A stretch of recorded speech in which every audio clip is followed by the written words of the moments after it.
Friday.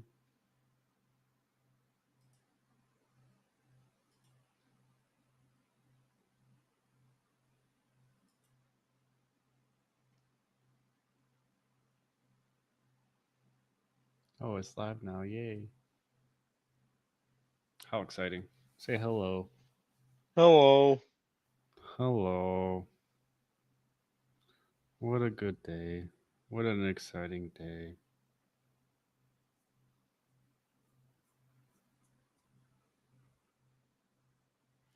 Let's see here.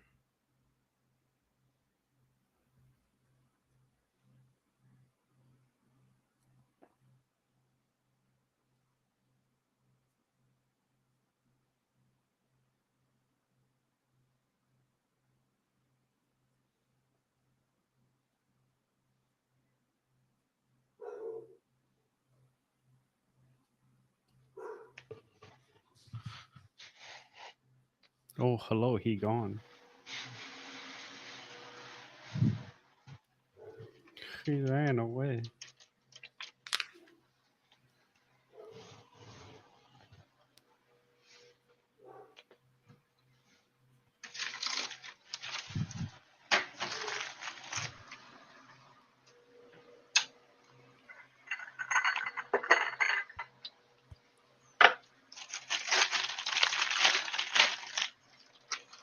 What are you doing? You getting chips or something? Oh yeah, bro. I forgot Oh, I yeah, got dude. mic on my face. Oh, dude. Normally I just have my mic on my desk. Are you good? I was slamming chips last night. And welcome back to the Sporting Lounge. What a. As you're closing the bag. Hey, shit, it works. I mean, you could do that, I guess. That would work. Today is November 6th, 2023, and we will be talking about Week 14 NFL football. That is kind of true. Austin? That is kind of true. We might be talking a little bit. Who knows? Can't confirm. Can't give away the secrets. All Not right, allowed. let's not start because we don't actually have our script ready. No, I just can't give away the secrets, man. I don't know what to tell you. I can't do it. Not allowed. I was told not to. By whom? Oh, just myself. Bro, this Thursday night football game tomorrow. All right, now I have to Shootout. sit there and show. Mm-mm. Yeah.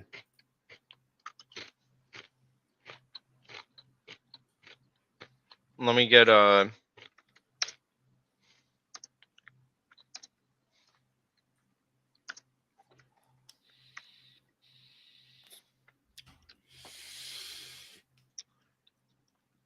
Banana.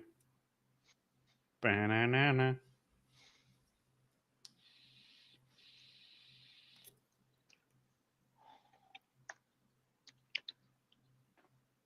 Did you do the spreadsheet?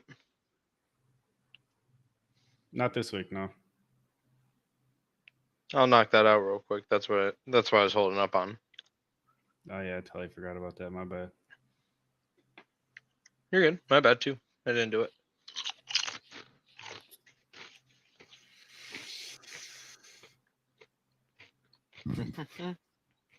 Banana. Ooh, I wonder if I could make him listen to music.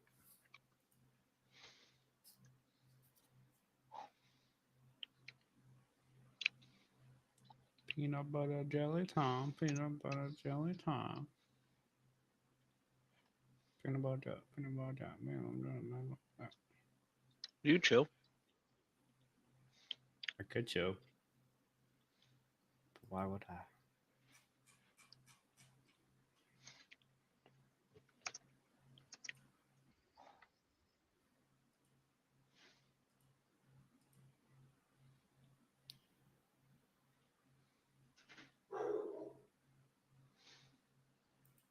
I don't know. We ain't gonna record.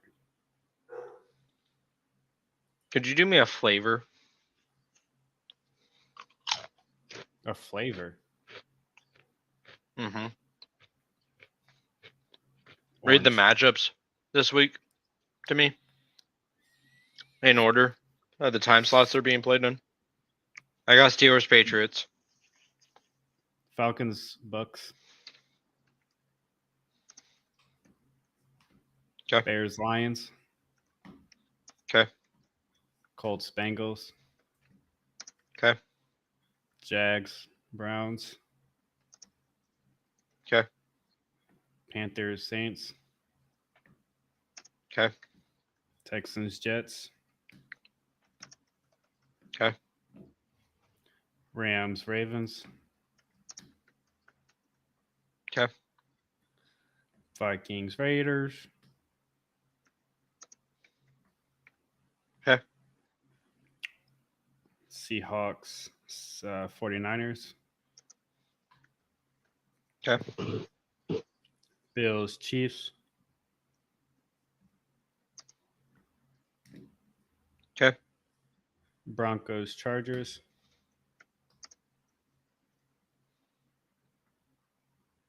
Eagles, Dallas.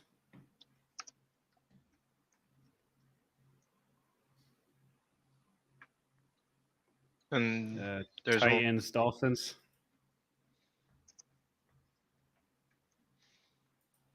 And Is there one more?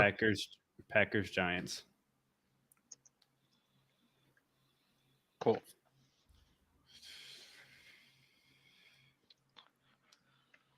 All right.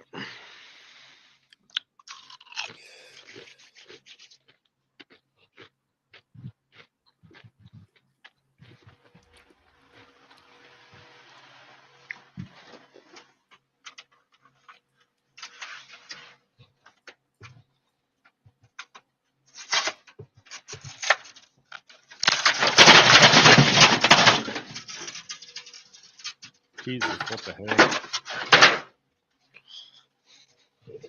I've made a mistake. Bro, I could hear that mistake.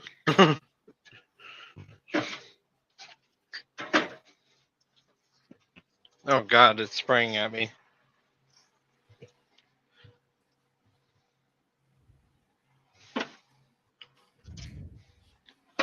The heck did you do? I dropped an energy drink or two, bro. Oh my god, dude. Brother.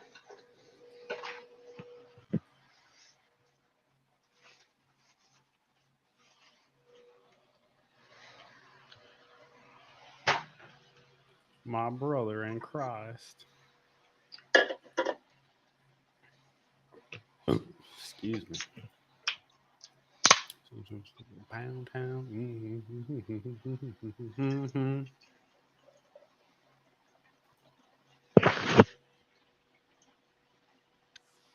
you hear the music? Barely. I got you. You might know this song.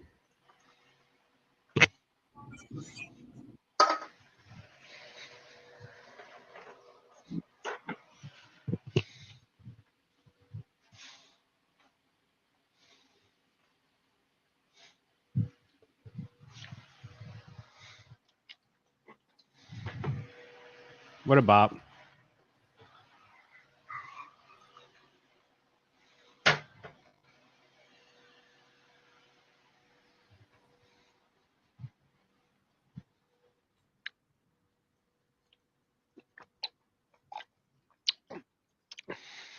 And welcome back to the Sporting Lounge with your gracious host, Austin, and your ferocious host, Shane, myself, and I. Ferocious. And today we will be doing Week 14 NFL predictions, touching base on fantasy, and predictions on final scores, over-unders, all that fun stuff. Mistake. I have made a mistake. What was the mistake? I may or may not have forgot my vape juice. BRB. Do we gotta restart again? Yeah, we'll just restart again.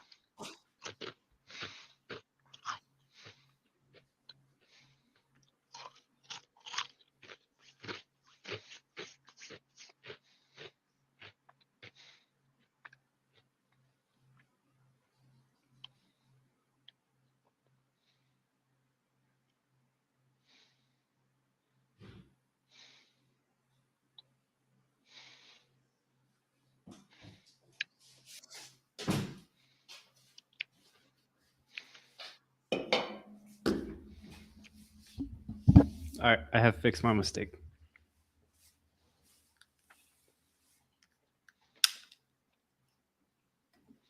My bad. Do you want to redo that? Mm-hmm. 1 sec. I'll go live on Twitch. I forgot to. Oh, you're good.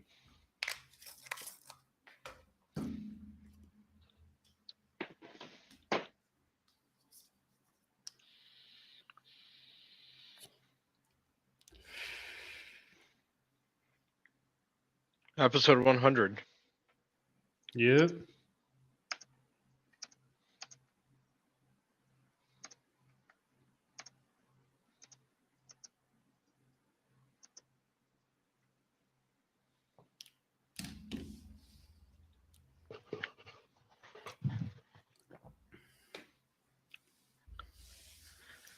And Sporting Lounge with your fantastic host, Austin, and I. Tonight, talking about Week 14 NFL football, fantasy, perspective over and odds, bets, and congratulations, Austin, on the 100th episode. What a milestone. What a milestone. Fun milestone. Yes, sir. Too. And we've been apart for almost half of them. Yeah. Yep. Long ways. I have been. Time flies. Time Yes, flies. sir. It does, doesn't it? It's wild. Wild. So real quick. Wild, wild west. I saw this report and I kind of want you to get an opinion on it. So there's a couple things I want to talk about. This one's smaller. The next topic's going to be a little bit bigger. One, what do you think about Jake Ferguson being apparently Dak's security blanket? Do you think that's going to cause his fantasy relevance to boom? Or do you think he's just going to kind of be more of a boom bust type player with more bust? Maybe a 5% swing in roster at this juncture. Okay. But not That's massive. about where I put it. Yeah. Okay. And then my next thing, the college football playoffs. And the fact that it looks like ESPN might have known in 10, 15 minutes beforehand. So my question is, do you think they knew, and do you agree with the rankings? No. I think they might have known. But I don't know. Like, they might have known like a little bit ahead so then they could broadcast it. Right. Not necessarily like in a malicious way. Maybe they got like 30 minutes early and they started getting the broadcast ready. That's what probably happened. Very possible. Now, I wouldn't be surprised if that is what happened. Florida State not getting in? Obscene. You're setting a dangerous precedent by doing so. But also at the same time, I think it was kind of a... Because to me, the only guaranteed team was Washington. And then the last three spots was a four-way fight. Yeah. Also,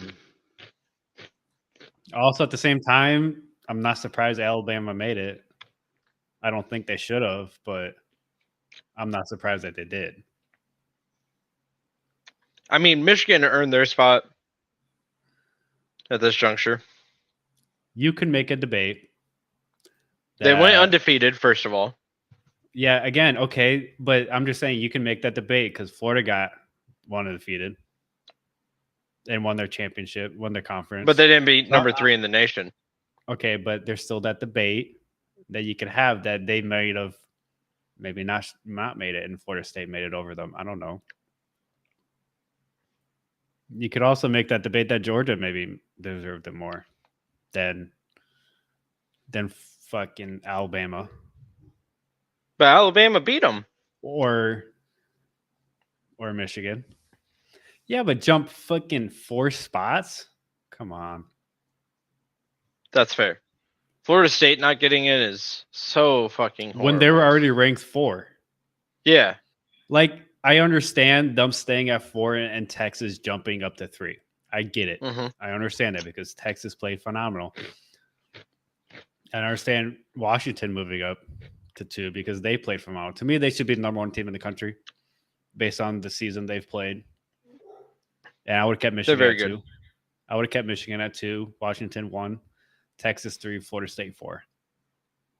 That's kind of how I would have done it personally. Because I think kind of like what this is saying is if you're not the Big Ten and if you're not an SEC school, you almost have no shot.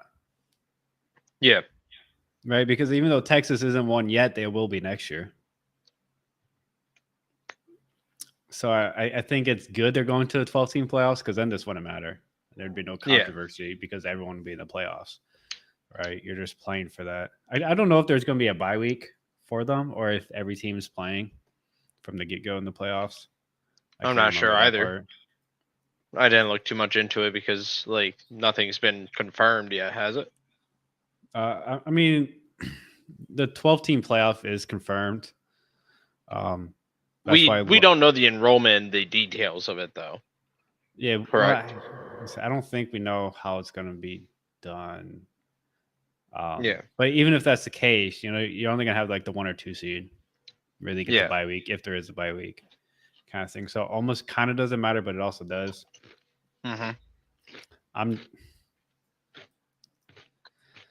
I don't know, man. I think Florida got hoed pretty bad, and I think so too. That's something I'll die on because they deserved it. I don't think Alabama necessarily did, although Alabama's not the same team that they were at the beginning of the season, nor is Florida State. So I understand them not getting it. But then if you're going to do that to Alabama, you have to look at other teams in the playoffs and apply that same logic, right? Because by that same, you could argue Michigan doesn't deserve it. You could argue Texas doesn't deserve to be in it. Yeah. Because even though they both got a couple big wins, Florida State had some big wins too as well. So it's sad because they deserve to be in that playoffs, and I don't know. I guess we'll have to see what happens next year. Yeah, 100%. What would have been your rankings? Would have been how it is now, and have Florida State at 4, not Alabama. Michigan, Washington, Bama, Florida State. Oh. Bama did beat the number 1 team in the nation. Yeah. It's an all right one. Yeah. I mean, I think I should have jumped them up, but not high enough to be not 5 slots. Personally. I feel like really it was like a tie at 5. And well, kind of how like a lot of people were saying was that it was really a tie at 3, but since Texas beat Bama earlier, they gave it the tiebreaker to Texas. Yeah. It was kind of how a lot of people were describing it. And I was like, that makes a lot of sense because Texas did beat them by 10. So why wouldn't the tiebreaker go to Texas? Yeah, Texas earned it. You know, they did. But like, if I had to pick what my top 4 would have been like prior to it, like if I'm predicting, that would have been my order because like I think they would have won Bama in more than Texas at this juncture. They always want Bama in, man. So I get it. They never not want to have Bama. They need to have Bama. They need Bama. Roll Tide. Roll Tide, roll into the ground. One of my favorite players for the Steelers played for Alabama. Najee Harris. Steelers, Patriots, Thursday Night Football. What you thinking? I'm thinking that I hate being a fan of a losing team. I'm not used to it. And it's just going to continue this week because the Steelers are going to win 17-7. I think that's what it's going to be. That's kind of my line right now. I think you can start Zeke if Ramondre doesn't play because he's questionable right now. You sit whoever the hell the quarterback's going to be for the Patriots, And the right? Steelers. And the Steelers, yeah, because you don't really trust Mr. Trubisky Yeah. yet. And whether it's Bailey Zappi or Mac Jones playing, it's potentially only 2 quarters from both of them, right? Neither one of them may play the full game. And so because of that, you can't trust the receivers. Maybe the tight ends, but the running backs seem to the safest play for the Patriots. The only ones that you can fully count on and go for. And then from the Steelers side of the ball, I would fire up Jalen Warren and Najee Harris. But then sitting their quarterbacks and receivers for the exact same reasons. Right? Like Mick Trubisky could be good enough to get you the win, but not good enough to give fantasy relevance to the wide receivers or the tight end. I agree. I think Freiermuth could have a big game. Yeah, and if like that's kind of what I was going to circle back to. Like if a receiver has a big game, it's going to be one of the tight ends from either team, right? So like the tight ends are the play outside of the running backs. Yeah, I trust Hunter Henry. I'd feel comfortable with. Pat Freiermuth, I feel comfortable with. Connor Hayward, if you really want to go for a boomer bust.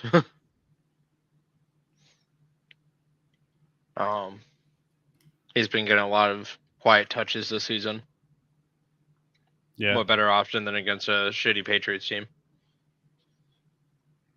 Shitty offense. Hey, bro, we ass. We terrible. I want to cry. This makes me so sad, dude. So sad. Mood. Well, mood is ruined. Anyways, I don't know, man. I think it's 13-3 Steelers. I think the smart move is to just run the ball down the Patriots' throats and just win the game. Do I think that's what the Steelers are going to do? No. I think that they're just going to randomly start trying to gunsling it with Mitch Trubisky. Make the game closer than it has to be. Yo, man, I could also see it being like a 9-0 win for the Steelers. I could see it being a second straight shutout. I could see it too. This is going to be a good defensive game, but it's going to be bad offensively. Unless a different Mitch Trubisky shows up, which is possible. Bailey Zappi could develop. Yeah, assuming he doesn't just play just the first half or just the second half. So, I mean, you don't really get to see much that way. So who knows what's going to happen? Who knows what Bailey Zappi we're going to get? Or what Mac Jones we're going to get? Maybe Mac Jones plays and throws for 400 yards, 4 touchdowns, and we whoop your ass. I don't know. I'd cry. I would laugh so hard, and the way I would be so excited for Tuesday is crazy. I don't care what order we're going in. That's the first game we're talking about. Well, it would be the first game we talk about. I know, but if you try to steer clear of it, I would just reel it back in. No, but the second game we're going to talk about this week, Falcons-Bucks. Sit Baker. Trash. Sit Baker. Wild. Trash. Quarterback. Terrible quarterback. Hate him. Obviously, you start Mike Evans and Rachaad White. I think they're pretty safe bets. Well, mainly Mike Evans, but Rachaad White, I think you could play pretty comfortably. Wouldn't be upset about that. Chris Godwin, he's had some really good weeks, but he's also had some weeks where he wasn't really productive because he wasn't getting the work. And this could be one of those weeks, but I'd still be willing to start him because I think he's going to pop off against a weaker Falcons secondary. They've been playing not as great. So I'd be willing to start him. And I think that's about it from the Bucks. Yeah, I'm on the same page as you. You know, on the Falcons side of the ball, I don't know how much I'm trusting the running attack. Algier, I probably wouldn't start this week. Bijan, obviously, for how much you had to give up for him, you're starting at You least at flex. you have to Desmond start Ritter, Bijan for the capital yeah. alone. hmm Desmond Ritter, I wouldn't start this week. And none of the receivers I'd start either. Only one You I'd know, be Kyle Pitts considering on is start. Drake London. Even Drake London, I'm not too high on. What's the score you're giving this game? I'm not high on him either, but he's the only one I'd consider. Yeah, I'm seeing like 5 Oh. points from him. I think he gets 11. I think 12 is the ceiling. I think he gets, like 5 catches, 50 yards, 5 catches, 60 yards, something like that. That's kind of where I'm thinking he's going to land.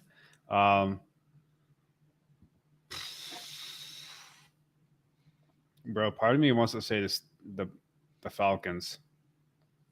Not even going to lie. Part of me wants to say the Bucks. Because this game is kind of 50-50 to me. Because they're both not good, and they're both kind of bad. But I'm going to give it to the Bucks 21-17. I'm I thinking think the difference maker, 27-13 Falcons. Ooh. I just think the difference maker for the Bucks is going to be the quarterback play. Because as much as I don't like Baker, he's a much better quarterback than Desmond Ritter. That's fair. That's fair. Why do you think the I Falcons think are the gonna win? Falcons offense. I think that it's just going to be like a steady pace of attack. Short field situations, selling for quite a few field goals, getting a couple tutties. So do you think it's just going to be a ground and pound from the Falcons? No, I think Desmond Ritter throws a couple picks, Mm-hmm. takes a couple sacks, throws a couple touchdowns, but he's going to be worth like probably 10 points would be my guess. Bijan's probably going to have a good day. I'm expecting about a 100-yard performance with a touchdown, couple receptions, 15, 25 points. Do you think Bijan, with how much, especially in rookie drafts, right? You have to draft him 101. Mm-hmm. And even in some like redraft leagues, do you think he's almost an odd lock for how high you draft him? I think he has to be. I would say so too, because you draft him pretty high. So it's like Even why in would redraft, yeah. you draft him highly. Mm-hmm. So I think I would agree with you. Like you have to play him just because of how high you drafted him. You can't really sit that player on your bench. Unless you have like Jaylen Warren or something. And like you have a good RB2. Maybe if you have Jaylen Warren and Zach Moss. Ooh, that'd be deadly. Or, if you could get your hands on a guy like Montgomery, like in a later round. Where do you rank Bijan in your tier? Probably around 8, maybe 9. Okay, let me ask you a different question, which goes with this. Rank your RBs 1 through 10. RB1, you already know. CMC, obviously. DeAndre Swift. Oh shit, we went in different directions. No, Christian McCaffrey. I was going to say Miles Sanders, but I like CMC better, so I get it. Number 2, I would say Alvin Kamara. He's not doing a lot rushing, but he's just so involved on the offense. Yeah, the offense runs through Alvin. It just does. If Alvin doesn't have a good game, they lose. Period. They don't necessarily win every game that he has a good game, but you don't necessarily need to have a good game or win every game to have a good game, especially when you're catching the ball 10 times. Some games and you're carrying the ball for 50 yards and you got 100 yards receiving and a touchdown. You know, like fantasy wise, that's 21 points, and it's pretty consistent that he has a stat line like that. So it's just like, Yeah, there's like one game where he got, I think it was like 17 targets, 15 targets, mm-hmm. and like 10 or 11 catches on top of that. It was absurd. Yeah. The number 3, you know, I'm kind of leaning towards Montgomery just because of his touchdown potential, or Gus Edwards, even just because of the same reason. Those are my 3 and 4 interchangeably. James Yeah, Conner is probably 5 or 6. so kind of like Jamal Williams. 'Cause that's kind of what David Yeah. Montgomery's been. A Yeah, little bit. exactly. You know, short yardage guy, but like David Montgomery just tears for 5 or 6 yards every carry.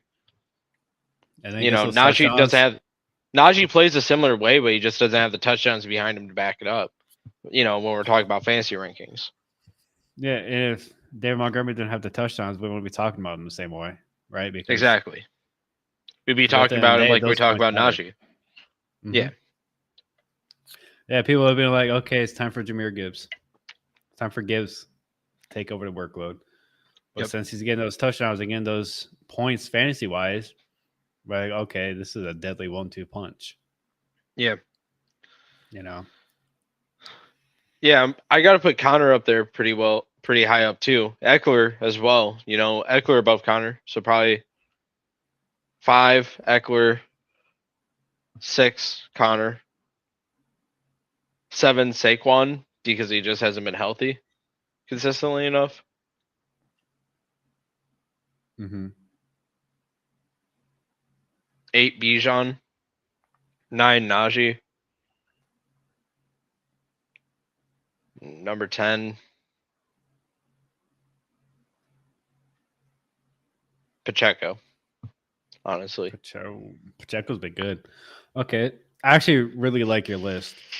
So let me ask you this then, real quick, before we move on to the next week.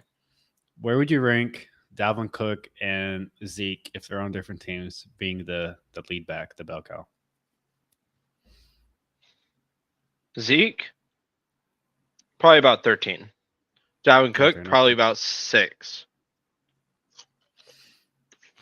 I think that's fair because Dalvin Cook to me has always been the better back between the two, especially in those lead bell cow situations. Because I mean, you can He's go a back and look at grinder. the stats. Dalvin Cook's has been more consistent throughout The thing is with Dalvin throughout Cook, his whole career. he grinds down defenses, and he has the speed to go ahead and make those like grinded yards Mm-hmm. into the explosive plays. Yeah, because Like the like so many difference. times you'll see him go inside, outside, and then Yep. explode for those Mhm. outside yards, and that just tears your defense up. You start packing inside, run a pinch or something, get a Mike coming down the alley, trying to hit that B gap, and next thing you know, Dalvin's going the other way, and now you don't got your Mike to cover him. Now he's just tearing through the secondary, Right. looking King Henry-esque. It's a deadly combination. But I do That's think for sure. Montgomery would be doing it better, and that leads us to our next game, Bears-Lions. I so bad want to say the Bears win.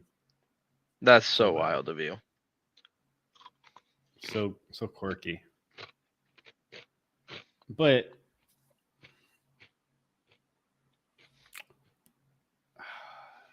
I'm gonna say Lions win this, even though I don't want to. Mm-hmm. They probably win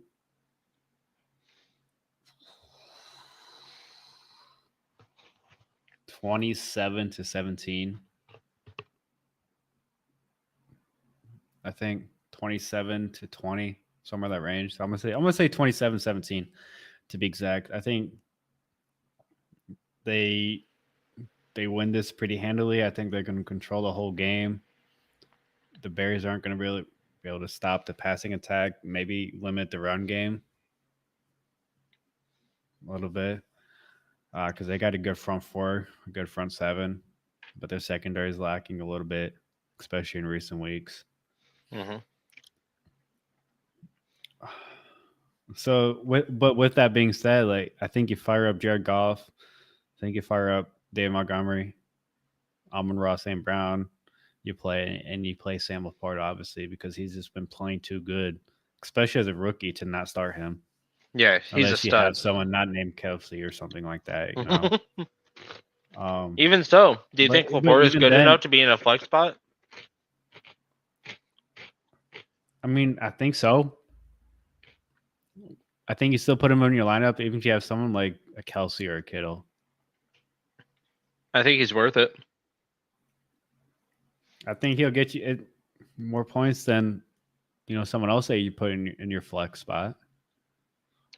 So I think I would. And then for the Bears side, I think you can safely start Justin Fields in this game, and then obviously DJ Moore.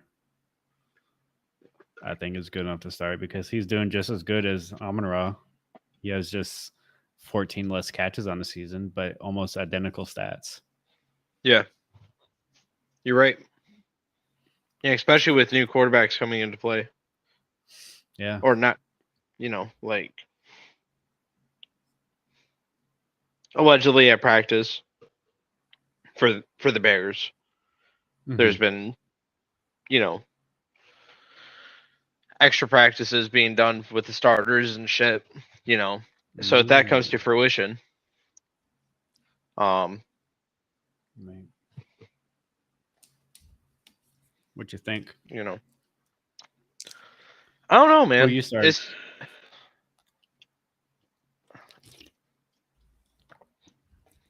I really don't like anyone on this Bears team. I really think the score is going to be like 34-13 Lions. I'm starting Goff. I'm starting Amon-Ra, obviously. Mm-hmm. I'm starting Montgomery, obviously. I think Gibbs is a safe start here. I wouldn't be surprised if Gibbs has a boom game this week. Kmet, I'd be comfortable starting at tight end as a low value tight end, especially if you're streaming for the Bears. Yeah. But Kmet's not bad. that's really all I'm feeling from this game. Yeah. No one else? Not particularly. You know what?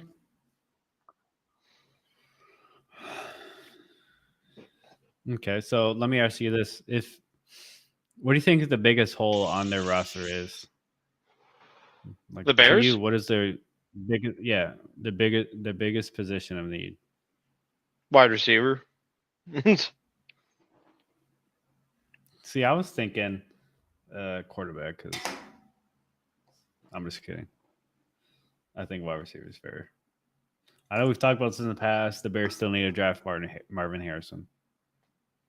Yeah, I think Marvin Harrison does a lot for that team. It does something for you that drafting a quarterback just doesn't. Which drafting Marvin Harrison gives you that number one wide receiver for the next 4 or 5 years, guaranteed, done deal. Mm-hmm.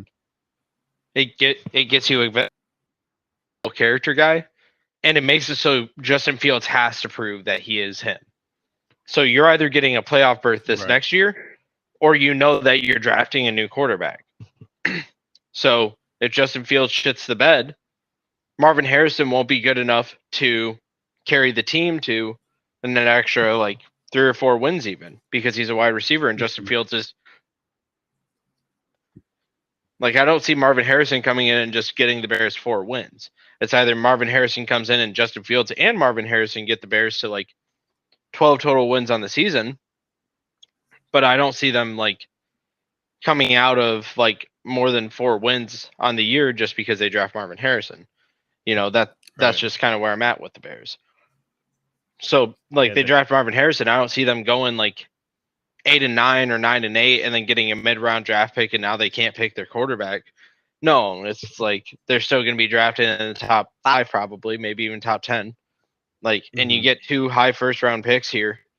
Take guys that are going to support Justin Fields, because you know what happens if Justin Fields doesn't work out? You got that support system for the next quarterback. Yep. And we've seen quarterbacks succeed in that exact exchange many times before. Example, CJ Stroud versus Bryce Young. Bryce Young's offense wasn't ready for him to blossom in. CJ Stroud's was. And it's that simple. Wide receivers stepped up to the plate, young guys that did. But you look at where the foundation begins with their offensive line, that $103 million offensive line. There's a reason that CJ Stroud is able to pass so effectively. He has all day in the fucking pocket. Look at a guy like Brock Purdy, who is a guy that's not elite by any stretch of the imagination, just analytically or, anyway. Mm-hmm. But he looks elite for the 49ers. So he has a good support system, and that's He half does. the battle, especially for a young quarterback. Right? That's why we've seen a lot of young quarterbacks fail. That's why we saw Ryan Tannehill fail with the Jags. That's why we're kind of seeing Bryce Young play the way he's been playing. Lawrence with the Jaguars at the beginning of his career. Andrew Luck had, pretty bad for the first few years with the Colts. Mm-hmm. You never give that team that support system. So it's like when that's why I always kind of hate when people call a quarterback a system quarterback, because every player is a system player to an extent, right? I think some systems just help players a lot more than others, and some players are better fitted for certain systems or certain coaches or whatever. And it's not a knock on anyone at that. Yeah. I mean, like, look at the change that Jared Goff had. Like, the Rams are one of those teams where they're, like, not very stable at the core of the organization, especially during Jared Goff's tenure there. He goes over to the Lions, and they already have a stable system with their offensive line, young wide receivers that are very talented and able to grow. And with the addition of Sam Laporta being introduced in that concoction on that offense, it could really make it so the Lions are scary. Yeah. And Jared Goff, he's good enough to pilot this team. He just is. So as long as he doesn't like a Buxo deal from another team, he's probably going to be the Lions for cheap. Yeah, because true. And with Jared Goff as an example, he doesn't have to be some superstar caliber type player. He just has to play well. He just has to play good. He doesn't have to be at that superstar level. There's not as much pressure on him being on the Lions as there was with him being on the Rams. After the Super Bowl appearance, in which he choked, kind of. And then being like a top pick. Too. And I mean, well, being a Patriots fan, I'm glad he played bad and choked a little bit. So I'm happy about that. Speaking of teams that choke deep in playoff runs, Colts, Bengals. Oof. Dude, after last game, I kind of want to start Jake Browning. I think I think that the Browning wave. I think that would be a fatal mistake. I don't think that the Bengals are going to be able to stick it to the Colts like they did. Listen, man, I don't know what's gonna happen. Is it a risk you're really willing to take? Really willing to take? It's him or Aiden O'Connell. Okay, well, yeah, then he's the safer bet. Okay, that's what I'm saying. Those are my two backups because Burrow got hurt. Yeah, Jake Browning's probably better. I'm willing to take that bet because he has the better offense, I think, as a whole, because he has Mixon and Chase, which I think he fire up. What about Boyd? I was about to bring that up. You could potentially start Boyd. Is Higgins supposed to be coming back this week? Let me look at the injury report. I'll tell you. Let's see. Higgins is. He's not on the injury report. Yep, awesome. Higgins, I think, is someone. Breakout game. Did you know T. Higgins is 6'4"? Yeah. I always think of him as a smaller guy. I always think of him as a smaller type receiver. And agile he is. Bro, and then but then he's so big and tall, he can just high point the ball so well. So you just throw the ball up to him, and most of the time he's going to come down with it. T. Higgins on any other team in the NFL would be a number 1 wide receiver.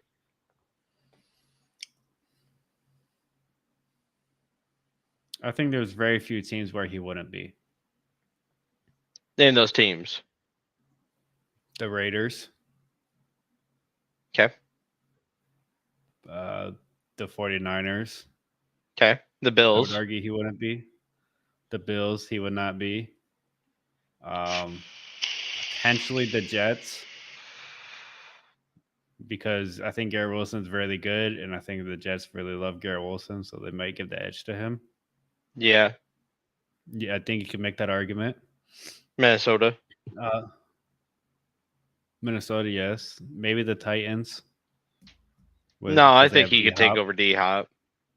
He could, but it depends on how much they love D-Hop, right? Yeah. But I think D-Hop inherently is just going to have the number 1 role because of his career so far. Mm-hmm. And I think it kind of ends with Detroit. Oh yeah, because they got Amon-Ra, so I could understand the argument for him. Mm-hmm. And then Seattle, The Rams. Seattle.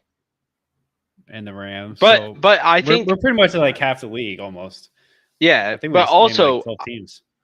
also I think that he would be competing in all those teams for wide receiver 1. Yeah, but every other team, I think he'd be the certified number 1. Yeah. Giants number 1, Patriots number 1, Steelers number 1.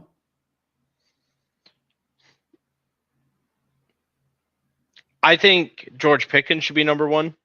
Mm-hmm. I think T. Higgins is better than Deontay Johnson, honestly. Mm-hmm. But I don't think he's better than George Pickens. Okay, so close number 2. Yeah, close What about number the 2. Ravens? No, I'm Yeah, thinking about you this. gotta put him above Zay Flowers, I think. I think so too. Jaguars. Calvin Ridley's a stud and all, but like T. Higgins is really fucking good. Yeah, he is.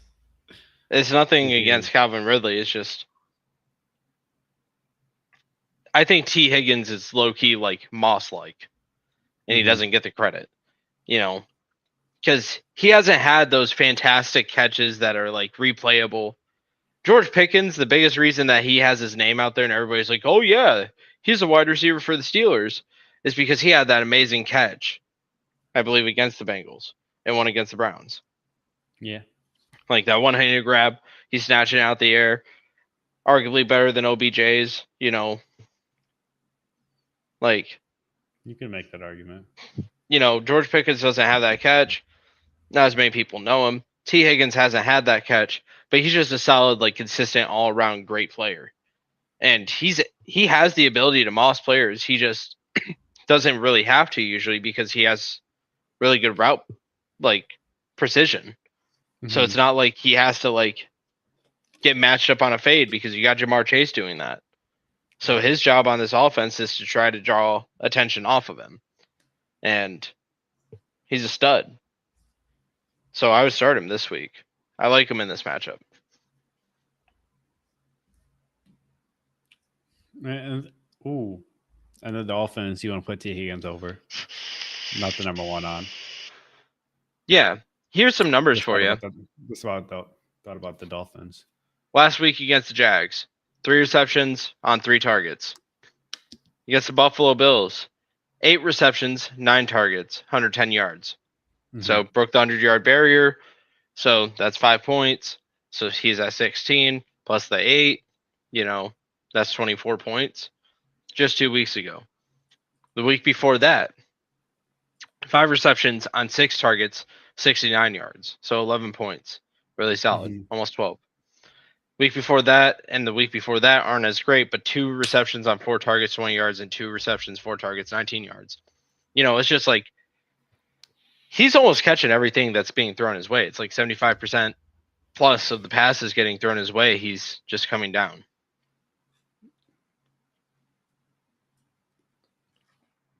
You make excellent points. So I mean, How confident are you the rest of the year? I think he only gets better. You know, I think against the Jags, he's still coming off injury. I think his injury was worse than people really realize. He missed 3 weeks on an injury that usually only takes 1 or 2 weeks off. But if he's having that difficult of a time, maybe he's still coming off of it and he's trying to will through it. Some players deal with pain differently than others. Grit is a stat, like if you want to look at it like that, players that are able to tough out pain like Ronnie Lott, who can cut his pinky off in the middle of a game and come back in. Not every guy is like that. Yeah, not every guy's built like that. And fair. It's just one of those things. So, some players that are able to deal with concussions all day, can't deal with a broken finger. Look at Brett Favre. Brett Favre says, "Oh yeah, I used to get my bell rung all the time." But you look at a guy like Vontaze Burfict, who is able to play through broken bone injuries, and Ben Roethlisberger for the same manner, but they get a concussion and they're out of the game. Just different guys handle shit differently, and he just got caught up on the bad side of an injury, and I don't think it's going to be long-term effectiveness being declined. I think, honestly, right now is one of the best times to buy him because he's going to be a free agent after next season. So he'll end up being a number 1 receiver on another team, and you can go ahead and snatch him, especially in dynasty leagues. How much would you buy him for? A second. Do you think that's high or fair or low? I think that's a little high. I'd say like 60% at 50% is fair. Okay. So just above. So not too bad. Yeah, like ideally I would give a player that's second to third round value, later second, ideally. I think I could agree with that. Honestly. I think a second round is more than fair. Mm-hmm. And if they try to push for a first or a second and a lower rated player, I think that'd be like an auto no for me. Mm-hmm. It's like automatic. That's too rich for my blood. Yeah. Because I think a second round is just above fair. Yeah. Like he does have only 30 receptions, 364 yards, and 2 TDs on the season. So, in 14 weeks, that means he's averaging what? Or 13 weeks finished, he's averaging 2 receptions per game, a little bit over 2 receptions per game. Yep. There is a dog that is just climbing onto the couch right next to me. Sorry. I see that. I heard the shakes and then I saw it. Yeah, bro. He's just coming on through. Like don't mind me. I'm just gonna scooch on right here. Yeah, bro, honestly. He's only averaging like fucking what? 7 points per game, about 8 points per game. Yeah. But he missed 3 weeks and he's still averaging that throughout the whole season. So really his average is probably around like 10 to 11 points. What happens when he becomes the Cardinals' number 1 wide receiver and we see Kyler Murray being able to throw the ball effectively and efficiently? Again, that's what we're seeing from him. And like as time goes on, I think he's just going to get better. Me too. Final score. Oh, God. You go first. I'm going to say Colts 27, Bengals 17.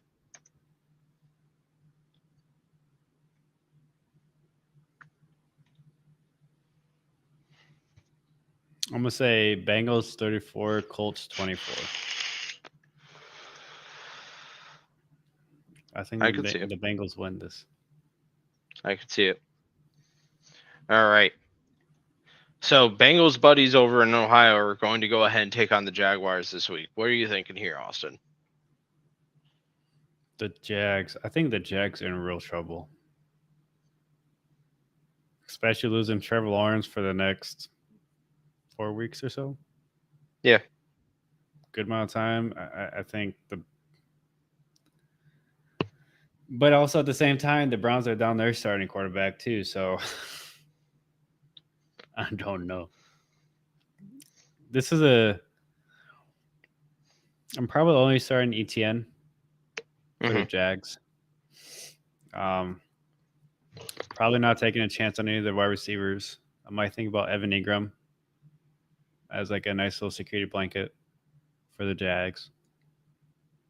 But outside of that, I'm not comfortable starting anyone. And it's kind of the same logic with the Browns. Jerome Ford, I'm pretty comfortable playing. Kareem Hunt. I think he could flex in this game. Put him in the starting lineup. I could see it. And I think he'd get you 10 points, roughly. Yeah, I'm about on the same page as you. I'm thinking 13-10 Jags.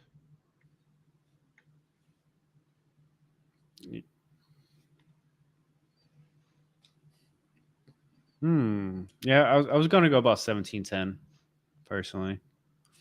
But I like it. I got no problems. On to the next. Panthers, Saints. Bro. Saints easy. Mm-hmm. I think there's no question about it. You starring? Is Derek Carr out this week again? He's questionable, I believe, from what I saw. Yep. I could be That's wrong. what I think. Let me see if I can look this up. I swear to God, he was questionable. But if I'm not, He was limited today. yeah. Concussion if he clearance does- is the only thing that will keep him from returning. So if he doesn't start, you start Jameis? No, I don't. You start think Derek he's Carr? If Derek Carr plays, I'd start him. I think you could start Jameis if your starting quarterback Desperate. goes down. Mm-hmm. Like for me, because I lost Joe Burrow, I would start Jameis. But I'm not happy about it. Yeah. He'll probably get you 10 to 15 points because he's going to have probably about 240 yards passing, but he's going to have a couple interceptions, maybe a couple touchdowns to go with it. For the Saints, I think you start Alvin Kamara, Chris Olave. I think it's a lock. Obviously. I think Olave's proven himself.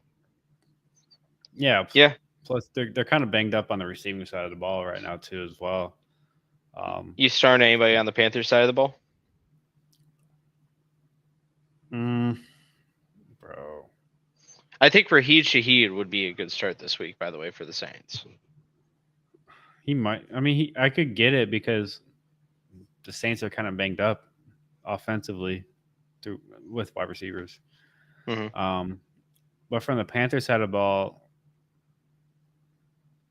I'm not really excited about anyone. I may start Adam Thielen. Yeah. I think Thielen has got himself into flex lock category. Because he has good yardage. He just doesn't have a lot of touchdowns. He has 4 on the year, which isn't horrible, but it's not great either. But he has the catches and the yards. Exactly, because he has 80 receptions for 750 yards and then 4 touchdowns. So I would think about starting him. I would probably lean towards it. But everyone else on the Panther side of the ball, I'm kind of staying away from. Final score on this one? I think it's going to be an easy Saints win, 27-10. I'm kind of thinking, I don't know. I'm really thinking 24. 10. Saints. I swear to God, if you say, okay, I thought you were going to go Panthers. They're going to have a game that they win, but it's not going to be a game I bet on. Yeah. It's like the Panthers could be good. I think they have the makings. They have some good pieces. They have a very talented quarterback in Bryce Young. Now they just need to build around him. Yeah. You know, they need to do what the Texans did and focus on those key positions, Those gaping offensive holes like line. guard. like offensive line and defensive Mhm. line, and then at the cornerback spot, right? They need to actually invest some capital instead of trading it away.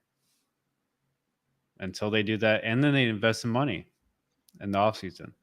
There's going to be plenty of free agents that the Panthers can go out and sign to help. Not necessarily get rid of, those holes altogether, but they can make some improvements. And give those guys some chances. So this offseason is going to be big for them. I agree. I'm I interested agree. to see what they do. There's going to be some good moves that they could definitely make.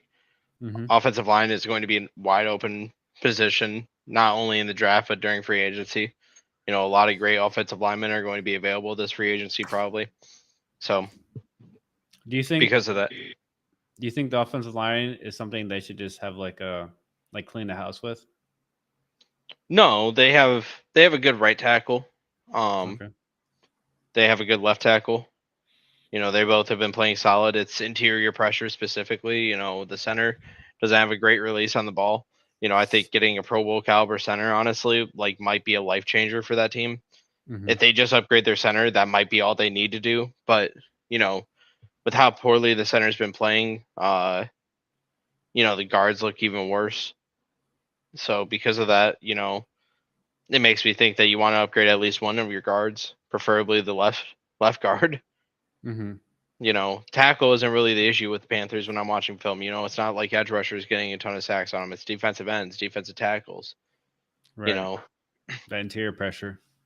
Yeah, and that's why Bryce Young is ducking passes, is because instead of him having like a 250-pound guy that he doesn't see coming at him when he's trying to throw the ball, he's got a 350-pound ball rolling towards him.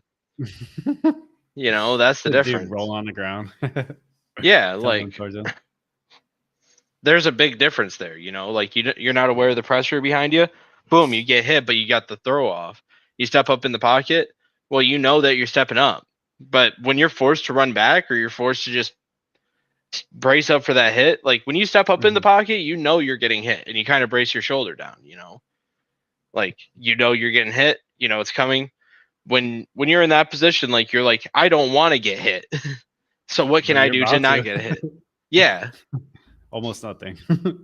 Yeah. This point. So that's the thing with Bryce Young is I don't think he's had a fair shake yet. Other quarterback in this rookie class that we just mentioned, CJ Stroud being so dynamic this season, Texans, Jets. What are we thinking here? Texans move up to 8-5 Mm-hmm. and take control of the division. Mm-hmm. I think they win pretty easy. The Texans defense is going to force Zach Wilson, since he just got named the starter today, to make a couple mistakes and throw an interception or two. But the Texans are going to win 31-13. I think it's funny you say that because I have it 31-21 Texans.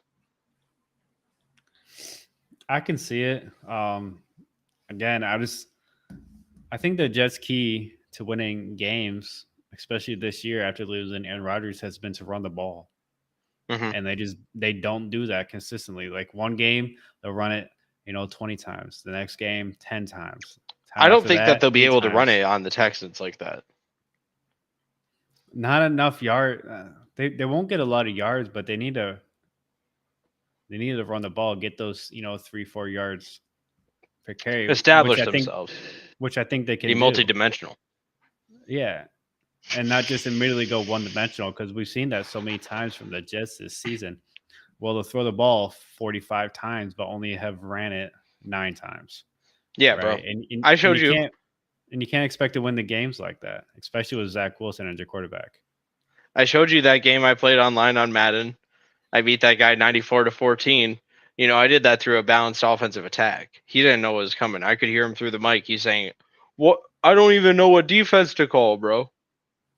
Yeah, and that's multi-dimensional. That's what happened. And the Jets are not good at doing that this year.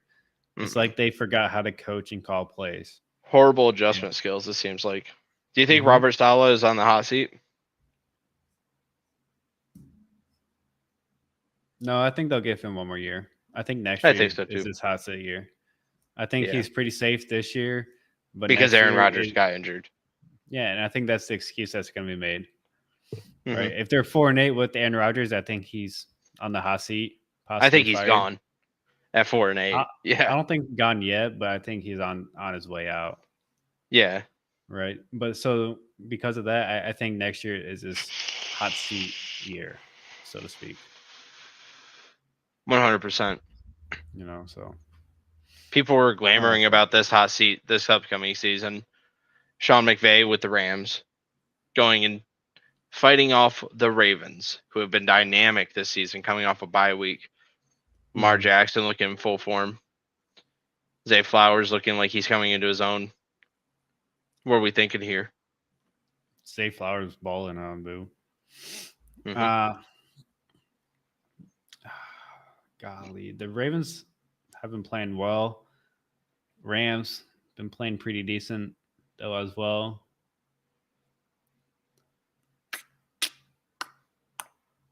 I think I might have to give the edge to the Ravens. Mhm. You know, I think they're too dynamic of a team. I don't think the Rams have the defense that they once used to be able to control the game Mhm. and that line of scrimmage and keep Lamar Jackson in the pocket. You know, What do you think of final score is?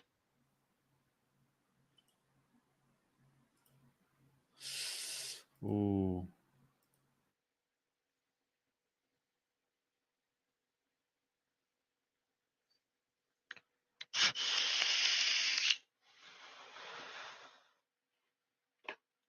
The final score is going to Oh, be what the something. hell?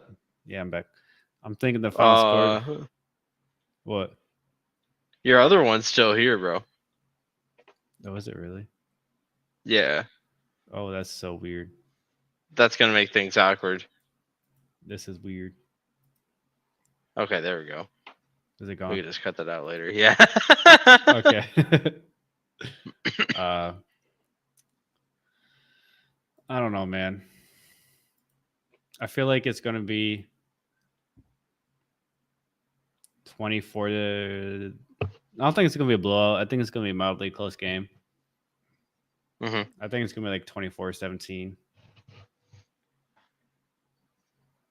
type game. Who's winning? The Ravens. I think they're just going to control the game and not necessarily score a lot of points, but they're just going to have that time of possession. And it's I'm gonna be thinking killer. 31-10 Ravens, by the way. I'm thinking complete So you think a blowout. mild blowout? Yeah. I would not be surprised. I think Puka and Cooper still get their receptions. You know, so like in PPR leagues, I still think they're valuable, even though there's going to be one touchdown on the Rams side. Yeah. Zay Flowers is a lock. Odell Beckham Of course. is the safe start this week. Lamar, obviously. I'd start him. Yeah, of course. You don't say him. Don't either. What about from the Rams side? Cooper Kupp, Puka, and that's about it. Not Kyron or Matt Stafford? No, I'm not feeling confident in Stafford throwing enough touchdowns, and I think he's going to throw a couple picks. He's definitely going to get sacked a couple times. Yeah, and I've just seen in previous weeks, like that middle of the field for the Ravens is just so deadly. Mm-hmm. And I don't know how good the Rams will be at attacking the outsides. But they got the weapons to attack the middle of the field. They got the weapons to attack deep and the outside. So I'm interested to see the kind of game plan for throwing the ball that they have going into this. Yeah, 100%. So I think I'm on the same page with you. Same kind of logic. I like all those starts, and I think I agree with them all. I got no problems. 100%. All right, so that Yes, leads sir. us into our next game. Vikings Raiders. Oof. Aiden O'Connell, you feeling good against this Vikings defense? Mm. Mm. Mm. Mm. Yes. Yes. No. Maybe. No. So maybe. Pick one. God, man, you put me on the spot. Yeah. Mhm. You know what?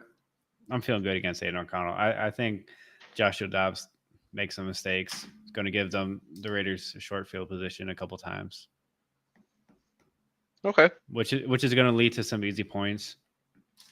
So you think for Aiden Raiders are going to O'Connell. win it? Yeah. Final Yeah. score? I think it's going to be like 34-27, 34-27. Raiders win. And I mean, for the Raiders, I'm starting Josh Jacobs, Aiden O'Connell. I'm thinking about the tight end, the one you stole from me. Michael Mayer. Yeah, you little bastard. Hey, bro, I didn't steal shit. You stole him from me. I didn't, though. You picked him up off waivers before I could, and that was some BS. I didn't know you wanted him. And I probably start, and I think Devonta Adams. No questions. You start him no matter what. Josh Jacobs? Too good. He's just too good not to start. I already said Josh Jacobs. Oh, sorry. No, you're good. But anyone outside of that, I think it's just for those 4 players from the Raiders for me. That would start. Yeah, I'm thinking Vikings win this game 24-21. Start Joshua Dobbs. Yeah, I think you. Justin Jefferson's supposed to be 100%. Yep. That's the word on the street. Jordan Addison, I think, is a go still. Hawk, I think, is a go.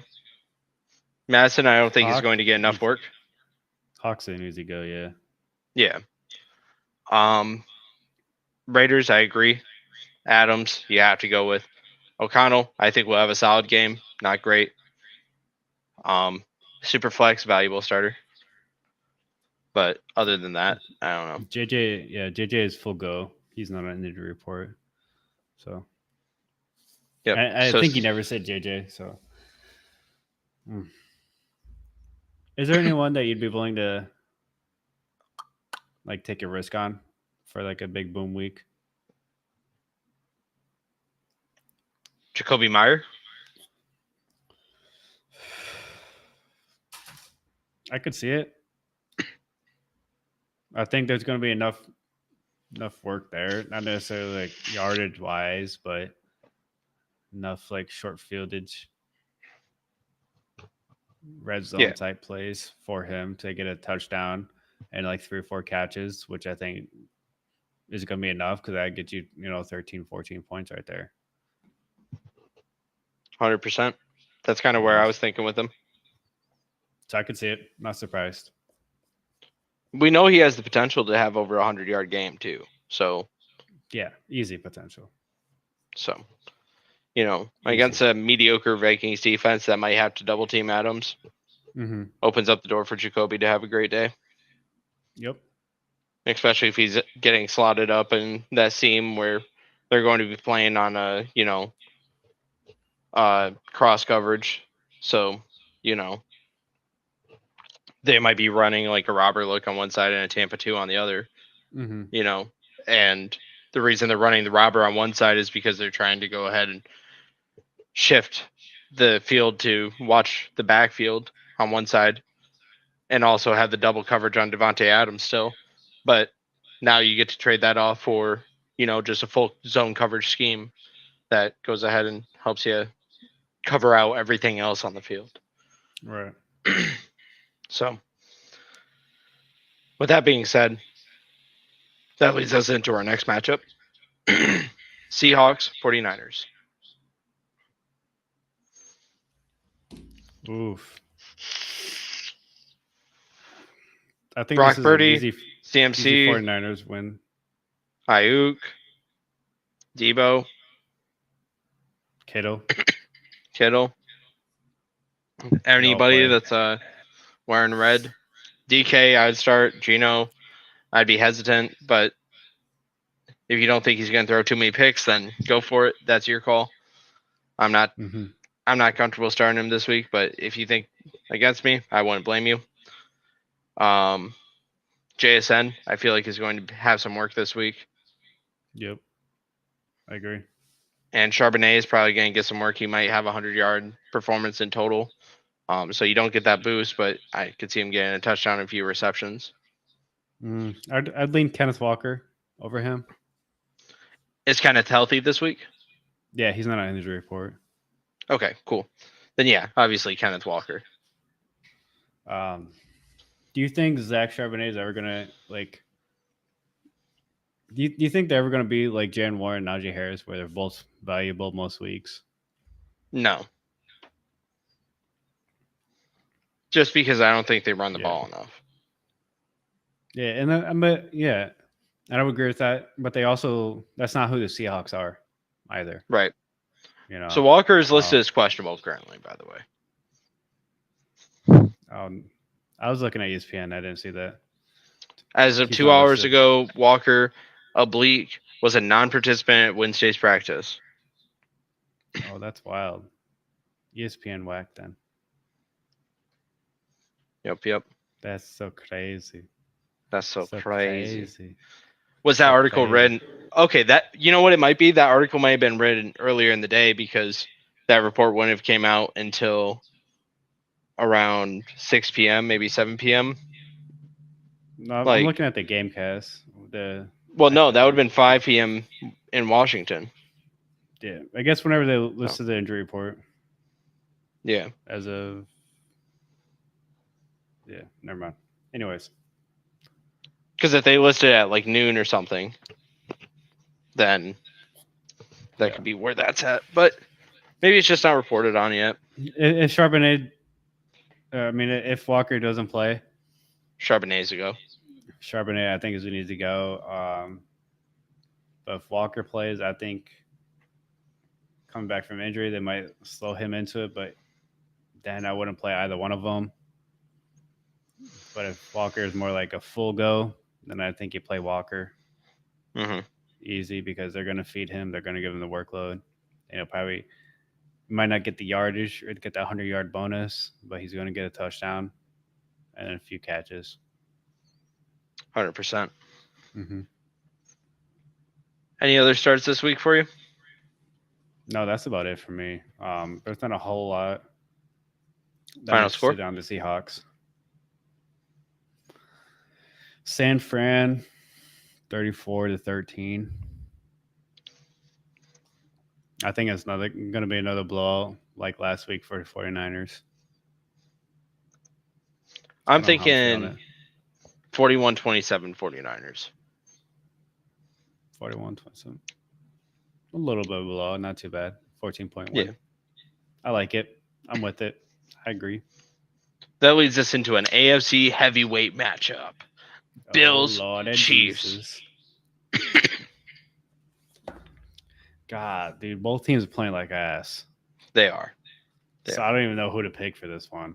But I got to ride with my starting quarterback and Patty Mahomes. So I'm going to go with the Chiefs, win this one. I think it's going to be like a 31-24 overtime game.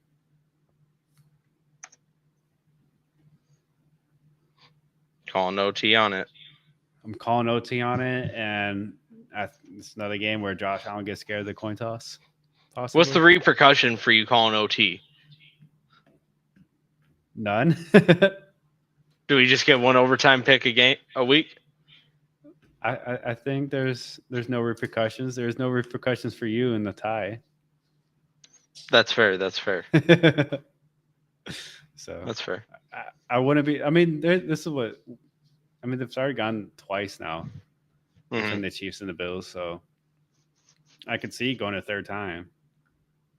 That's fair. So I wouldn't be surprised. I wouldn't be either.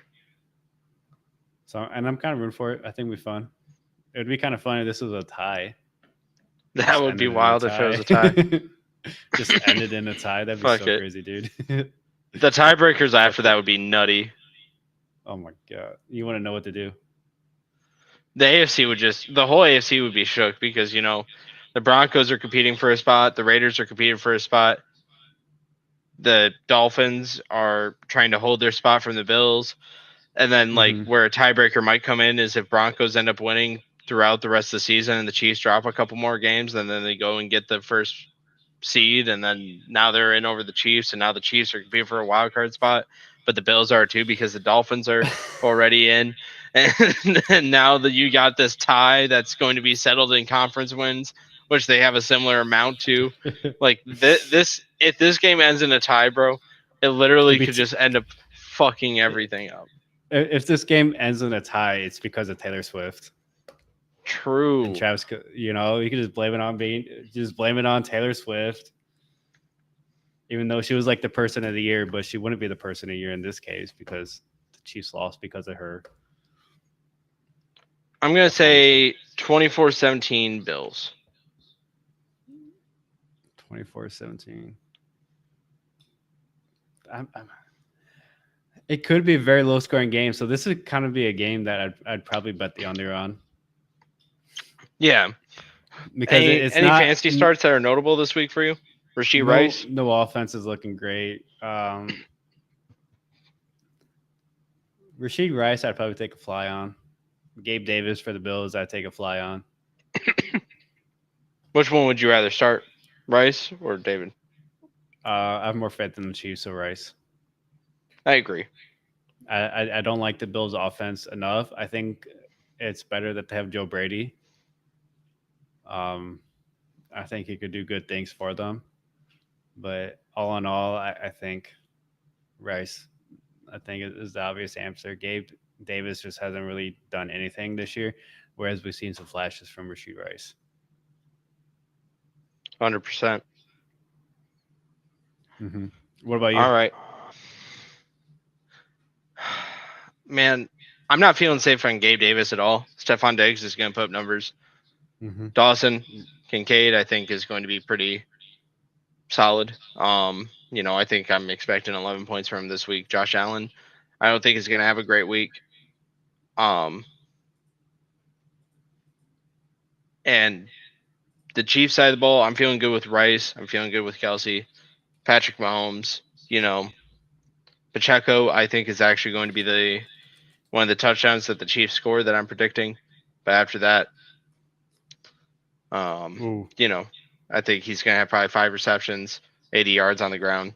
That's kind of what I'm thinking. I like it. So, that's all I got to say. And we were just talking about the Broncos in this division. They have a divisional matchup against the Chargers coming up. What you thinking here? I think the Broncos continue rolling. Man, I don't see this being really a challenging game for them. 100%. So I'm thinking about this one. So I think you start Russell Wilson, Courtland Sutton. I think are pretty safe starts. Mm-hmm.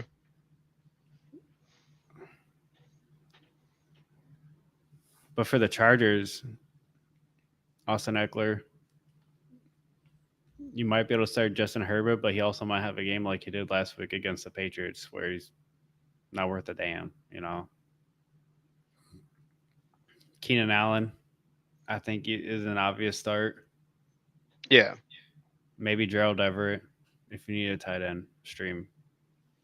I'm thinking That's kind of final score for me is 27-3 Broncos.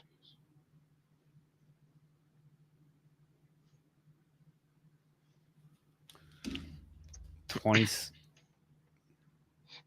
say that score again? 27-3 Broncos. 27-3. I was kind of thinking like 31-7 Broncos. Because of that, I'm staying away from anybody wearing powder blue. Huh? I'm still willing to bet on Keenan Allen because Keenan Allen's still going to get 7 catches probably. They're still going to get that to get those points, right? I think because the offense runs through them both, so they're going to get their work. They're going to get their points, and they're going to get you at least 15 points. 100%. Now, I understand definitely for sure staying away from someone like Justin Herbert, Gerald Everett, and everyone else on the Chargers. It just seems like there's something in the water over there in LA, and I don't like it. But What do you that think the leads us- problem is with them, though, real quick? coaching, literally, just coaching Just style. coach- They got the talent. Yeah. It's, I mean, someone it's did say proven, that he should go it's back proven down to that Division roster. It's proven that roster can go to the playoffs. 3. Yeah. The roster is the same. What the fuck happened? You have Khalil Mack, coaching. who's the top 3 sack leader in the NFL right now. Quietly. Do you think he gets fired after this year? He should. But do you think he will? No. Yeah. Even though he should. He should. Staley should be fired. He should be gone by now. He should have been gone earlier. Yeah. I think they're wasting that talent on that offense. Wasting prime years of those contracts. You have a superstar team assembled right now. Like, although they just- Joey Bosa's are injured right now, like, you got Khalil Mack, you got Joey Bosa, Mm-hmm. you have hella weapons in your secondary. You know, you have Austin Eckler, you have Keenan Allen, you have Justin Mhm. Herbert, you have a good offensive line led by Rashawn Slater. You know, you just got a great team put together. You know, you got Gerald Everett, Quinn Johnson, who should have been a lock to be a great receiver, and he's just suffering right now because the offense is so bad. Mike Williams, when he's healthy. It's I don't kind of know, wild man. because he should be much better than he is. The whole team should be better than they are. Yeah. But it's kind of unfortunate. Speaking of loaded rosters, NFC heavyweight matchup. Eagles, Dallas. Mm-hmm. I'm starting Jalen Hurts. I think Dallas wins I'm this sorry. easy. Ooh, I'm starting DeAndre Swift. I'm starting AJ Brown. Mm-hmm. I'm starting Dallas Goddard. I'm starting. Who else? Devontae Smith is probably a safe start. I was on the fence about him, but yeah, honestly, fuck it. I'd start him. Fuck it. I think that this will be a high-scoring affair. Broncos, or not Broncos, but Cowboys. Dak Prescott has been playing out of his fucking mind. I think that he's a lock for fantasy at this point. I see him throwing 3 touchdowns, 1 pick, 300+ yards. That's kind of what I'm pegging Dak Prescott at. As for the rest of the team, CeeDee Lamb has done nothing but prove himself worthy. Tony Pollard, I think, is a comfortable start this game. I think that he's going to be a requirement for the Dallas Cowboys to win, which I do think that they're going to do. I think that's going to be 31-24 Dallas Cowboys. Ooh. 31-24. What was your final score? I think it's gonna be like 42-27. Cowboys win. All right. I think they're just gonna keep on rolling. Any Plain simple. objections to my starts and sits? No, I think you start everyone you can. For Yeah. the most part on both teams. I think it's gonna be I think it's a high-scoring bloodbath. affair. Yeah. And it I almost kind of I don't know. I almost was going to say it's going to come down to who has the ball last, but I think the Cowboys are going to be up by 17 points by that point, so it's not going to matter really. 100%. I think that I leads don't us into our next game. Titans, Dolphins. Mm. Tyreek. Dolphins easy. Tyreek could technically break the record this game. He would have to get a lot of yards, but yeah, he could. He could do it, bro. He'd have to get 500. He could do it against the Titans defense, bro. I mean, he could, but unlikely. He'll probably get like 170. Yeah, probably. I But think- still, imagine. I think you start Tua. I think you start obviously Tyreek, and you start Jalen Waddle. You start Raheem. Yeah, I would. Double checking Tyreek's stats, by the way. That's why I'm on my phone. No, you're good. I think Raheem. Mostert. Yeah, is a he would good need start. 519 yards. He probably won't Yeah. get it this game, but there's a No, chance. If there's a team that he could do this against, imagine if Tyreek had a 500-yard game, bro. How could you deny him MVP? because he didn't break the record yet, technically. Well, with that type of game, he would have. If he got 519, but you said 500. So ha ha. If he goes out and has 519 yards, bro, breaks the record, has that signature just like obscene fucking game, Mm-hmm. what happens? I think he catapults into the MVP race. I do too. I think that's what happens. I think he probably possibly goes up to number 2 because I think Dak Prescott is probably number 1 right now. I agree. And then number 2, I would think I'm thinking 42-10 Fins. 42-10. I'm thinking like 45-17 Fins. I think Will Levis, you could start. I feel pretty good because this game he might have an interception, but guess what? He's going to have fumble recovery and a tackle possibly. So get some Hey, little bro. added bonus points if your league counts for tackles. Yes, sir. But I think he gets a couple touchdown plays, and then I think he's going to get like 270 to 300 yards passing. And then Derrick Henry, I think you can safely start most weeks, if not every week, Yeah. because the Dolphins defense plays well as a unit, but they got some holes. hmm Their run defense hasn't always been great, but they have played well in games, but they haven't been consistent every game. So I would feel comfortable starting King Henry. D-Hop, I'd probably start in this game. 100%. But I think that's about it, honestly. I can see why you want to start D-Hop. Personally, I wouldn't start Levis or D-Hop this game. Henry, I think, is a lock. But personally, I just disagree. I can see where you're coming from, and I understand it. I just disagree. I get it. I think I if you're get it. really needy, you could do it. But, like, we're talking about, like, sub 16 weeks for both the players. Hey, and if you got players out on bye or injured, That's true. that's not bad. That's true. not There's bad. no bye weeks this week, though. Whatever. Same thing. Same thing. Final game of the week, the 16th game of the week.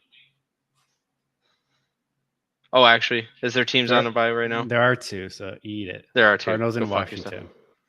Go I fuck knew there was yourself, 2 you're right. teams. I swear to God. I was like, I'm not crazy. I was like, oh, wait, hold up. 15th game of the week. Yep, you're right. Yeah. Hey, bro, the most forgettable teams. Can you blame me? I mean, you're not wrong. The Chiefs are kind of forgettable too at this point. So Packers, Giants, Monday Night Football. Packers easy. Packers easy, I agree. Although Tommy DeVito's kind of been playing pretty good, he might be worth a start. Tommy Money, bro. He been playing pretty solid, man. He might be worth this little start. He makes start. I could see it. I could definitely see So- it. I think the final score is 31-21 Packers.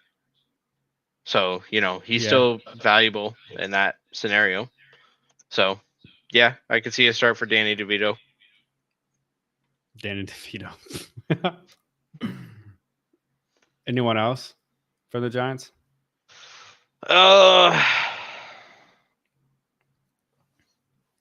Tommy does something very well that isn't praised enough, and that's he spreads the ball around a lot. So for does fantasy do that. owners, it's not as great, but like in actual NFL play, like it's really helpful. Mhm. So because of that, I'm not feeling too hot on anybody in the receiving core for the Giants. So DeVito is probably my only start, really. Mhm. Mm.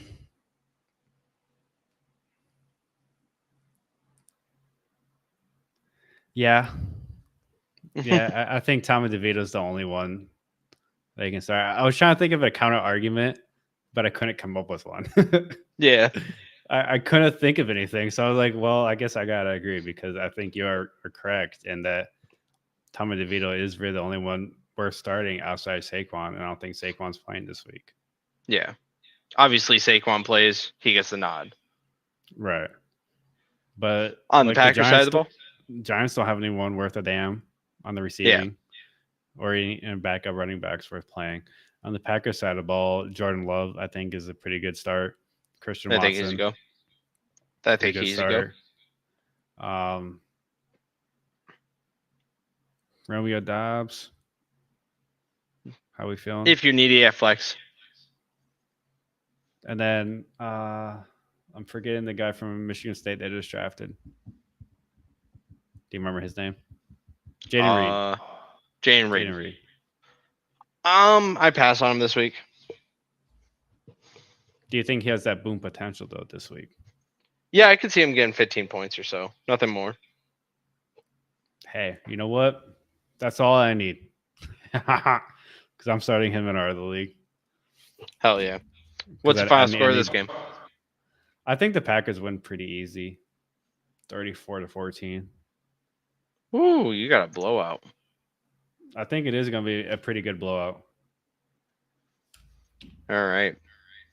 So let's do a wrap up. Run it back from the top to the bottom. Mm-hmm.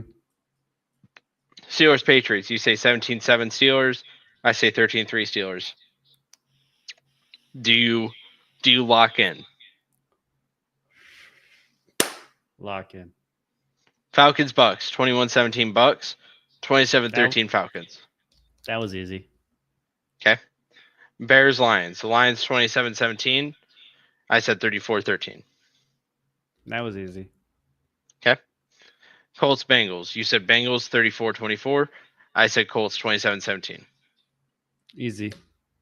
Okay. No questions. Jags Browns 17-10 Jags. I said 13-10 Jags. Yep. Lock in. All right. Panthers Saints 27-10 Saints. 24-10 Saints on my end. Yep. No change. Texans Jets. You said 31-13 Texans. I said 31-21 Texans. Yep. Rams Ravens. You said 24-17 Ravens. I said 31-10 Ravens. Yep. Vikings Raiders. You said 34-27 Raiders. I said 24-21 Vikings. Yep. Seahawks 49ers. You said 34-13 49ers. I said 41-27 49ers. Yeah, no change. Bills Chiefs 31-24 Chiefs overtime victory. I said 24-17 Bills. Yep. Easy. Broncos Chargers. You said 31-7 Broncos. I said 27-3 Broncos. No change. I'm good with those.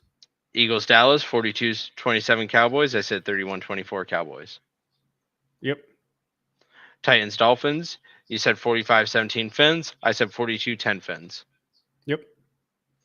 And finally, Packers Giants. 34-14 Packers. 31-21 Packers. Yep. I'm good with all those, right. man. I got nothing to change. He locked it in. Lock it in. All right. Locking it in, my guy. So the chat on Facebook, girlfriend was going crazy. She's a major Taylor Swift fan. Yeah. Yeah, she was like, she posted something that Swifty said. She was like, "Football is awesome. Turns out I've been missing out my whole life." And she's like, "She's so real for this." I was like, "Oh my god!" She wild for that, bro. She wild for that. Dude, she just kept commenting Taylor Swift stuff, and she's like, "We love the Chiefs. Go Trav." Wild, absolute wild. But before we get off and end this episode, I want you to give me 3 dark horse players for the week. Before the dark horse, I do want to say this. My aunt, I was hanging out with her the other day, and she's a big Taylor Swift fan, and she said, "Was Travis Kelce really even like that relevant before Taylor Swift?" And I was like, "Yes, definitely. Yes, he was like the best tight end in the NFL and still is." That's funny because I love telling her that Travis Kelce made Taylor Swift famous. Yeah, It's so fun. She just rolls her eyes at me, but it's fun to say. I didn't know who Taylor Swift was before Travis Kelce started dating her. Most people didn't, man. That's how I feel. Most people didn't, and that's okay. And that's okay. Dark horse candidates. Yeah, people you don't think are going to do good, but that you could see a real possibility of them exploding for at least like 15 points. Michael Pittman. Solid answer. Solid answer. George Pickens. I accept. And Travis Etienne. See, the only problem I have with the list is George Pickens. I personally would say JSN over Pickens. Mm-hmm. Just because I think there's going to be more opportunity in that game, and it's going to be more of a blowout. Or not really a blowout, but more high scoring affair. I think the And they're Steelers gonna come out pass more. pissed. And I think a big thing is just going to be getting George Pickens on crossing routes and getting him Mhm. deep. Because I think that they are going to sling the ball to their detriment, but they're going to. And George Pickens will be the beneficiary of it. And if it goes right, it's big points.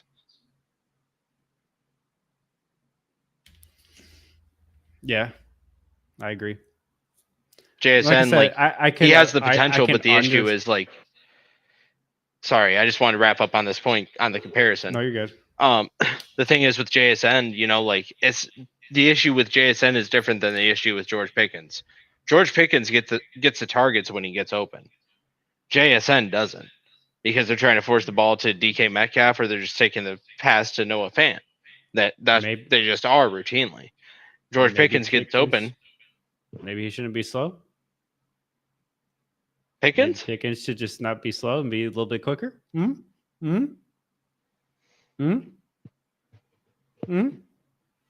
could. He could. Big brain. Big brain. I like it. I'm just kidding. Anyways, what were you saying? I didn't mean to interrupt you. No, you're good.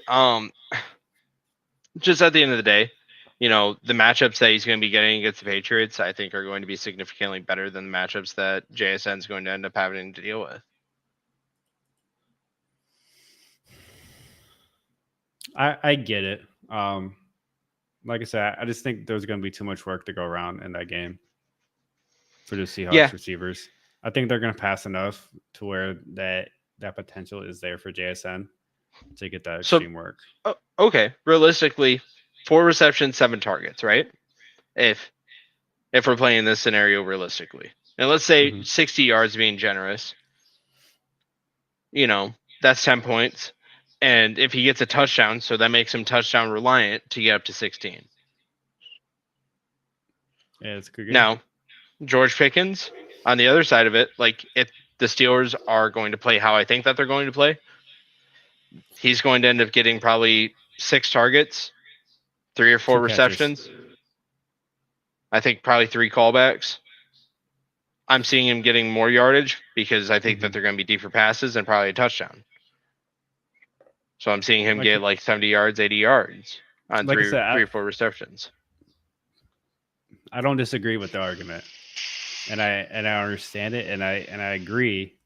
It's just if we're talking I'd put him at 4, right? But if we're just picking 3, I like the potential of JSN more. That's fair. Week. And I put JSN at 5. Yeah.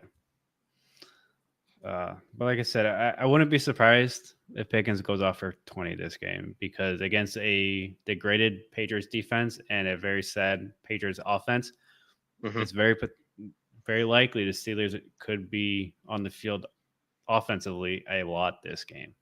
Yeah. Just because of how bad the Patriots offense is, not necessarily because of how good the Steelers defense is, though. Even though the Steelers have a great defense, I think the offense is just so atrocious, and that there's going to be just constant 100%. punting and 3 and outs. That they're going to get good field position and Well, just you know, get that I time would- of possession. I wouldn't be surprised if Bailey Zapp goes and throws 2 or 3 picks in the first half, then Mac Jones gets put in and he throws another 2 picks. I wouldn't be surprised if that Yeah. happened. And the Steelers just start off with good field position and they just put up like 35 points. That's a scenario to see happen. I don't think it's going to happen though. Like I said, pathetic Patriots offense. It's rough. No matter who's the quarterback, and I think that's really their big issue. And last thing I'll say about them is I hope to God they draft someone. Me too, bro. For your sake. Thank you. And Thank you. leaving it on that, thank you guys for tuning in on episode 100 of the Sporting Lounge. The Congratulations, Sporting Lounge. Austin. You made it The through all Sporting 100 Lounge. episodes. I have survived. I have Kudos, survived. kudos. Do a little rain dance for you. Thank you. Don't sir. forget to comment, like, subscribe. Follow us on our Facebook page over at the Sporting Lounge. Don't forget to throw me a follow at twitch.tv/Drippermation. And with that being yeah. said, I hope you guys have a great night and bye-bye. Peace.